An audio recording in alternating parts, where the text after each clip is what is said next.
Warahmatullahi wabarakatuh. Bismillahirrahmanirrahim. Alhamdulillahirrahmani arsala bil huda wa dinil haqqi mustafahu Ahmad. Asyhadu an la ilaha illallah wa asyhadu anna sayyidana Muhammadan abduhu wa rasuluhu la nabiyya ba'dah. Allahumma shalli wa sallim ala sayyidina Muhammadin shalatan taghfiru biha jami'a dhunub wa ala alihi wa sahbihi wa tabi'ina wa man bi hadihi muqtada. Jazallahu anna sayyidana Muhammadan sallallahu alaihi wasallam khairan. Jazallahu anna sayyidana Muhammadan sallallahu alaihi wasallam wa ahlu amma ba'd. Yang terhormat para habaib, para alim ulama, para kiai, para asatidzah, para tokoh masyarakat, segenap jajaran taklim Masjid Jami' Abdus Salam, para hafizul Quran, hadirin hadirat, hafizakumullah wa ra'akum. Puji syukur hadirat Allah Subhanahu wa taala yang telah mewujudkan Nabi kita Muhammad sallallahu alaihi wasallam sebagai nabi yang paling mulia, sehingga kita umatnya dijadikan sebagai umat yang sangat dimuliakan oleh Allah Subhanahu wa taala. Berkat Rasulullah sallallahu alaihi wasallam kita insya Allah dijadikan sebagai umat yang pertama yang akan memasuki surga Allah, meski kita adalah umat yang datangnya terakhir. Serta kita bersyukur kepada Allah atas nikmat iman yang diletakkan Allah Subhanahu wa taala di dalam hati kita. Semoga Allah senantiasa menjaga iman ini hingga akhir hayat kita dalam keadaan husnul khatimah. Kita beriman kepada Allah Subhanahu wa taala meski kita tidak mampu memandangnya. Kita beriman kepada sang Nabi, sang pemberi syafaat Rasulullah sallallahu alaihi wasallam, dan menjalankan sunnah-sunnahnya meski kita tidak pernah berjumpa dengan dia. Sehingga dalam sebuah hadis yang diriwayatkan Imam Ahmad dalam musnadnya, Rasulullah sallallahu alaihi wasallam bersabda tentang keutamaan umat Nabi Muhammad sallallahu alaihi wasallam di akhir zaman. Beliau bersabda, tuba liman amana bi wa ra'ani marrah wa tuba liman amana bi wa lam yarani sab'an. Yang artinya, beruntunglah orang yang pernah bertemu aku dan beriman kepadaku, dan 7 kali lebih beruntung orang yang tidak pernah berjumpa denganku akan tetapi mereka beriman kepadaku.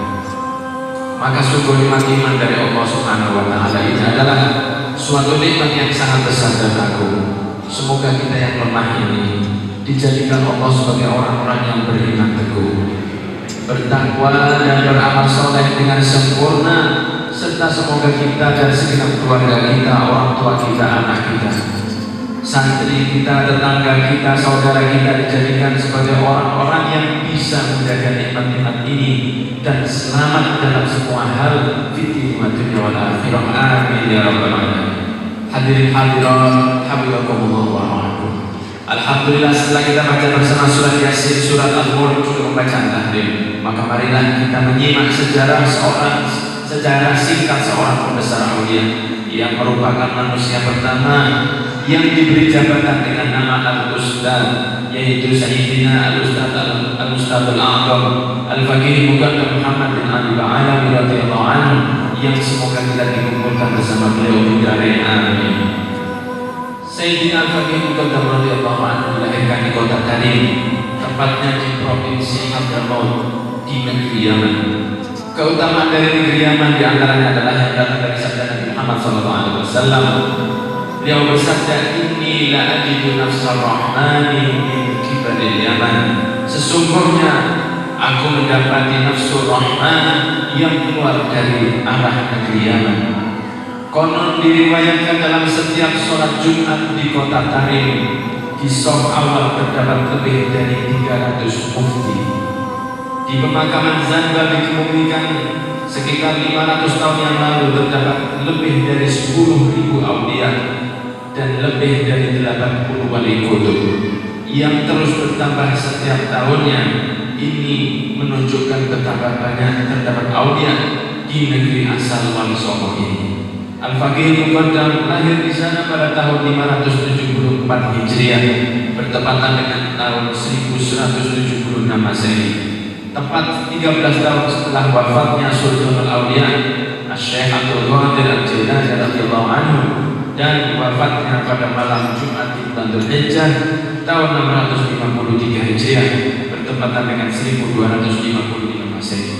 Nasab beliau adalah Sayyidina Faqih Muqaddam Muhammad bin Ali bin Muhammad Sahib Al-Ban bin Muhammad bin Ali bin Ali Khalid Hasan bin Ali bin Muhammad bin Ali bin Ubaidillah bin Imam Al-Muhajir Ahmad bin Isa bin Muhammad bin Ali Al-Uraidi bin Imam Jafar As-Sadiq bin Imam Muhammad Al-Baqir bin Imam Ali Zainal Abidin As-Sajjad bin Imam Al-Husain bin Fatimah binti Rasulullah sallallahu alaihi wasallam.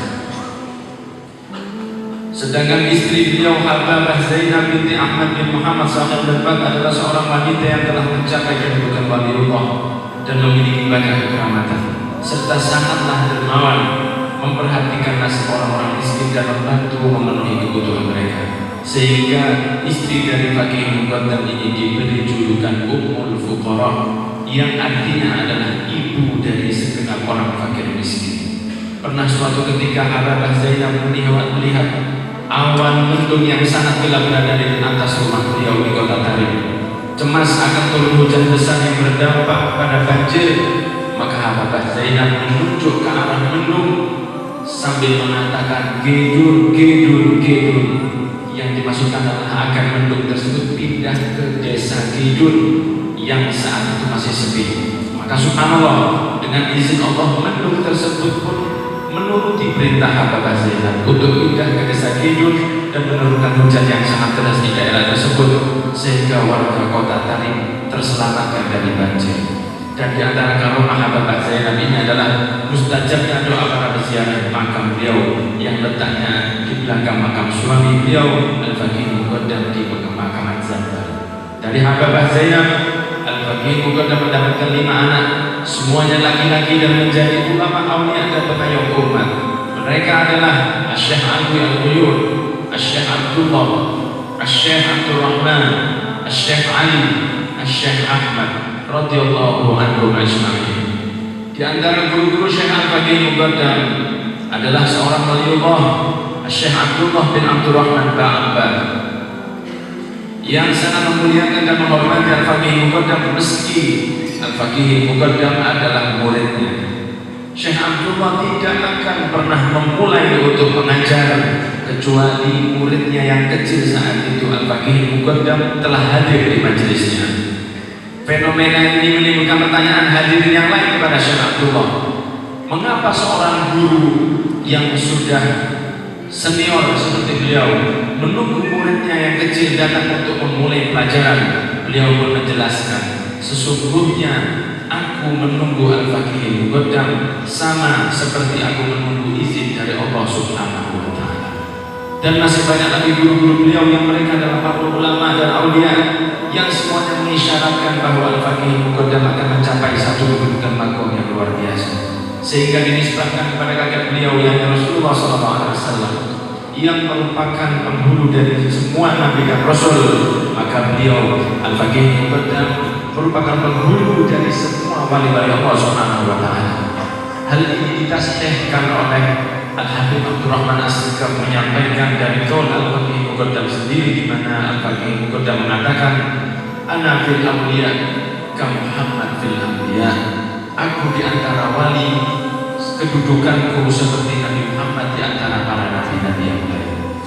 Di antara keutamaan dan amalan dan akhlak Al-Faqih Muqaddam Muhammad bin Ali Ba'alawi, beliau memiliki akhlak yang sangat mulia, melakukan seluruh dari bentuk sunnah Nabi Muhammad SAW. Beliau sangat dekat dengan orang-orang miskin, seseorang yang sangat tawadhu dan sangat melazimkan al-khumul, yaitu menghindari ketenaran, menghindari kemasyhuran, menjauhi segala sesuatu yang bersifat duniawi, serta sangat menghormati tamu. Beliau memiliki kalam atau ucapan yang hakiki yang penuh dengan cahaya hikmah. Berkata Imam Syekh Abdul Rahman As-Sikam tentang Al-Faqih Muqaddam, aku tidak pernah melihat atau mendengar satu kalam yang lebih kuat dari kalamnya Al-Faqih Muqaddam Muhammad bin Ali, kecuali kalam Nabi Muhammad SAW. Dan kami tidak berani untuk mengunggulkan seorang wali pun di depan Faqih Muqaddam kecuali para sahabat atau tabi'in yang pernah diberi kelebihan lewat hadis Nabi seperti Imam Uwais Al-Qarni. Beliau adalah seorang yang sangat tinggi sifat kedermawaannya. Beliau memiliki tempat untuk menyimpan kurma semacam guci besar sejumlah 300 buah yang beliau gunakan untuk menampung kurma-kurma yang akan dibagikan secara cuma-cuma kepada fakir miskin. Beliau sangat istiqomah dalam berpikir. Di antaranya adalah beliau membaca la ilaha illallah sebanyak 100.000 kali dalam satu hari. Sholat sunnahnya 1.000 rakaat sunnah setiap malam. Hal ini merupakan kejadian yang disaksikan oleh orang banyak, bukanlah karena beliau bercerita. Itulah hadirin sedikit dari manaqib Faqih Muqaddam yang dapat kami harapkan untuk bisa membawa barokah kepada kita. Di antara keramatan beliau bahwa Faqih Muqaddam biasa menyendiri dalam beribadah di suatu lembah di kota Tarim. Maka anak beliau yang bernama Sayyid Alwi memiliki keinginan kuat untuk ikut bersama beliau. Akan tetapi Al-Faqih Muqaddam selalu melarangnya. Pada suatu hari ketika Al-Faqih berangkat untuk beribadah, diikuti secara diam-diam oleh Sayyid Alwi, putra beliau yang masih kecil saat itu.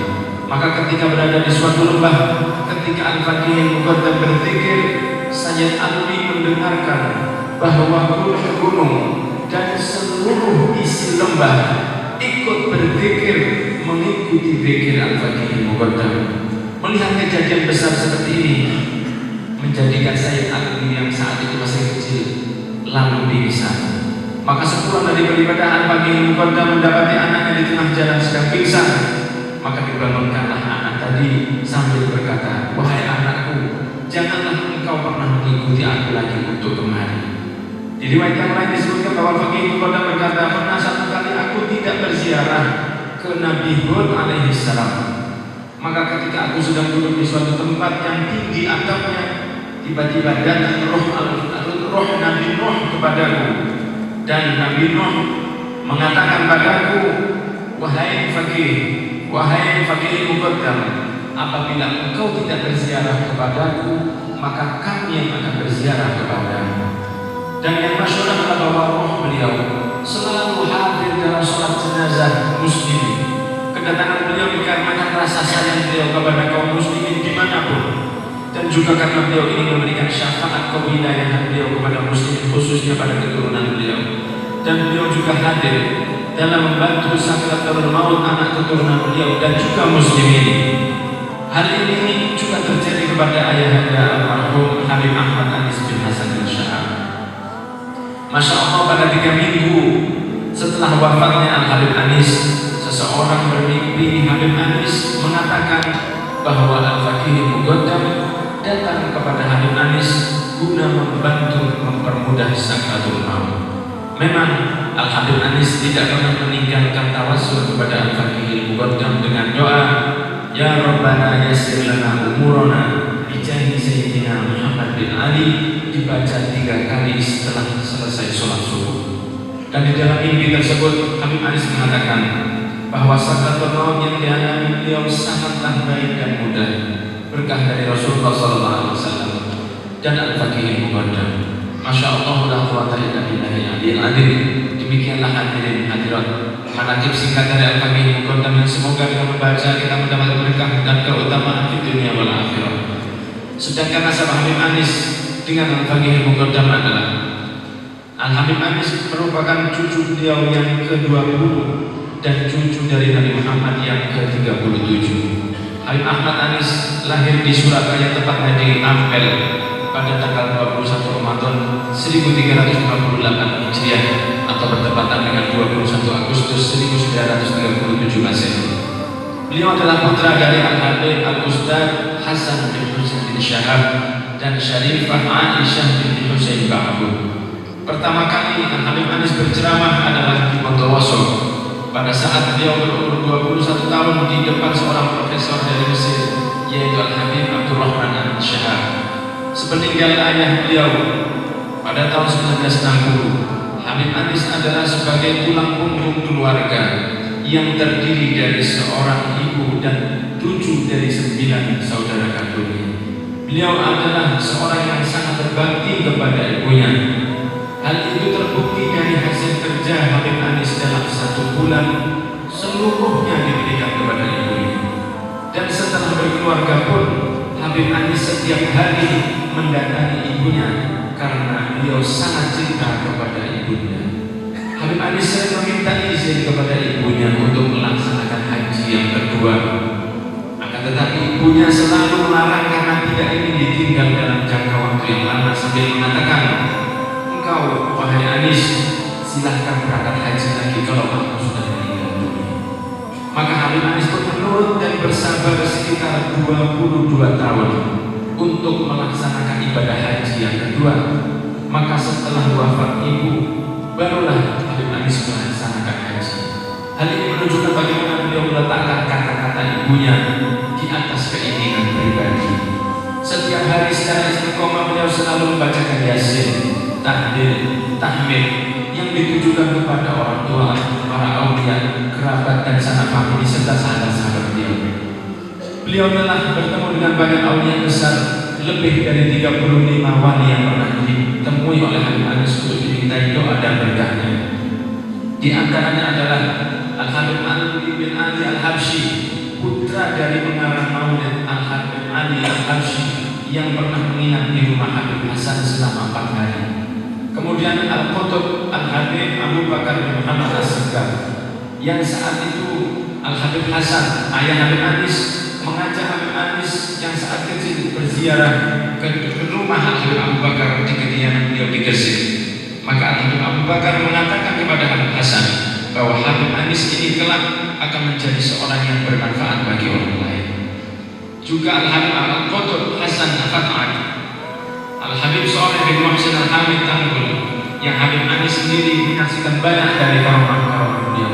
Al-Habib Ali bin Muhammad bin Thahir Al-Haddad, serta saudara beliau Al-Habib Husin bin Muhammad bin Thahir Al-Haddad Jombang. Kemudian juga Al-Habib Thaha bin Abdul Qadir As-Segaf, Al-Habib Muhammad bin Husain Al-Aidrus, dan Al-Habib Muhammad bin Yusuf Ba'abud, serta Sayyid Muhammad bin Alawi Al-Maliki, serta banyak dari awliya-awliya lain yang beliau pernah mendapatkan doa dan berkah dari mereka. Di antara amalan Habib Anis adalah beliau mengerjakan kurang lebih 30 wirid dan zikir yang beliau amalkan dengan istiqomah. Khususnya adalah wirid-wirid dan zikir dari aulia ahli bait Rasulullah sallallahu alaihi wasallam. Jika kesibukan sehari-hari beliau menjadikan beliau tidak sempat membaca wirid-wirid tersebut, maka beliau membaca semuanya di malam hari sebelum tidur. Bahkan saking kuatnya beliau menjaga istiqomah, sering di malam hari jika beliau sudah merasa mengantuk, Habib Anis membaca wirid sambil berjalan di dalam rumah, mulai ruang tamu hingga dapur, kembali begitu terus untuk mengusir rasa ngantuk tersebut. Sehingga setelah selesai bacaan wirid-wirid, barulah beliau masuk kamar untuk tidur.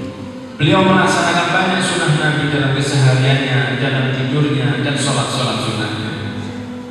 Beliau telah dimudahkan Allah Subhanahu wa Ta'ala untuk membantu puluhan pembangunan sarana agama, mulai masjid, musola, pondok pesantren, pondok yatim piatu, TPQ, madrasah dan lain sebagainya.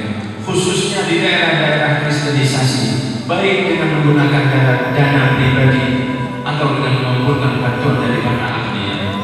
Yang bangunan-bangunan ini banyak beliau kerjakan tanpa sepengetahuan kami sebagai keluarganya, yaitu dengan sembunyi-sembunyi mengharap ridha Allah Subhanahu wa Ta'ala. Baru setelah beliau wafat, kami mengetahui ternyata masih banyak lagi bangunan sarana Islam yang berasal dari bantuan beliau. Habib Anis sangat santun kepada santri-santrinya, tidak pernah memandang yang kaya lebih dari yang miskin, dan beliau menghafal banyak dari nama-nama santri, sehingga beliau tahu apabila salah seorang dari santrinya tidak hadir dalam pengajian rutin beliau, dan kemudian menanyakan perihal ketidakhadirannya, semua karena besarnya perhatian beliau kepada santrinya. Habib Anis sering mendamaikan dua belah pihak yang berseteru, yang terkadang dari pihak yang berwajib, sudah angkat tangan, dan beliau juga sangat berpegang teguh kepada mazhab Ahlus Sunnah wal Jamaah. Dan dalam keadaan sakit pun dakwah beliau di jalan Allah Subhanahu wa taala tidak berkurang. Bahkan beliau mengatakan bahwa majelis taklim dan pengajian adalah tempat untuk hiburan hati beliau, terutama majelis rutin Ahad pagi yang merupakan majelis yang paling beliau cintai. Yang dulunya beliau mulai dengan mengajak adik-adik beliau di kediaman Ibu Aisyah. Kemudian datang satu persatu santri kepada beliau sehingga rumah tersebut tidak mencukupi. Maka dengan izin Allah serta dukungan takmir Masjid Babus Salam ini, Habib Anis memindahkan pengajiannya di Masjid Babus Salam dengan membaca kitab Nasrul Diniyah karangan Habib Al-Qurra bin Arabi Al-Jadid. Kegemaran beliau adalah membaca kitab tafsir Al-Quran dan sejarah-sejarah, baik tentang Rasul, tentang Ahlul Bait, Wali Songo, dan sejarah-sejarah Islam yang lain yang beliau berusaha menghafalkan banyak dari sejarah tersebut. Dalam satu hari, beliau tidak kurang dari 2 jam digunakan waktunya untuk membaca kitab-kitab, walau pandangan beliau telah mulai lemah sejalan dengan usia yang makin lanjut. Bahkan beliau menggunakan kaca pembesar untuk membantu penglihatan beliau. Kitab terakhir yang sering dibaca beliau adalah kitab Al-Manhajus Sami, syarah dari kitab Thariqah Sa'dah Al-Ba'alawi karangan dari Al-Habib Zain bin Ibrahim bin Ismail. Dan beberapa hari sebelum beliau meninggal dunia, beliau bermimpi masuk ke dalam rumah Rasulullah SAW, dan beliau mengatakan bahwa insya Allah dirinya dalam keamanan. Habib Anis akhirnya meninggal dunia yang fana ini menuju rahmat Allah Subhanahu wa taala pada tanggal 5 Sya'ban 1428 Hijriah atau bertepatan dengan 19 Agustus 2007 pada pukul 5 pagi setelah beliau mengambil wudu, berpakaian rapi dengan kopiah. Prosesi sakratul maut beliau sangat cepat dan ringan hingga tidak disadari oleh keluarganya. Semoga beliau diampuni oleh Allah Subhanahu wa taala atas segala kelemahannya sebagai seorang manusia. Semoga semua amalan beliau diganti oleh Allah dengan kebahagiaan di akhirat. Dikumpulkan bersama Rasulullah SAW, dikumpulkan dengan Syekh bin Muqaddam, dengan para aulia dan para sholihin. Semoga Allah memberkati kita semua, khususnya para keluarga, para santri dan para pecinta Habib Anis bin Syihab. Semoga Allah membalas segala bentuk cinta ini dengan kehidupan yang layak di dunia dan akhirat. Akhirul kalam kami dari pihak keluarga Habib Anis mengucapkan jazakumullah ahsanal jazaa kepada para kiai, para habaib, para hadirin hadirat takmir masjid, panitia penyelenggara dan siapapun yang terlibat dalam acara haul ini atas besarnya perhatian dan kehadiran antum semua. Mohon maaf atas segala kekurangan kami. Semoga kita diberikan panjang umur fi taatillah, fi sihatin wa afiatin wa salamah, dan semoga kita dimudahkan untuk dapat menjalankan puasa Ramadan yang tinggal 1 bulan lagi dengan sempurna, dan semoga Allah mempertemukan kita di tahun yang akan datang dalam keadaan yang lebih baik. Hadza aqulu lakum astaghfirullah li wa lakum, ma min khairin illa min Allah wa min syarri nafsi wa afu minkum. Wassalamualaikum warahmatullahi wabarakatuh.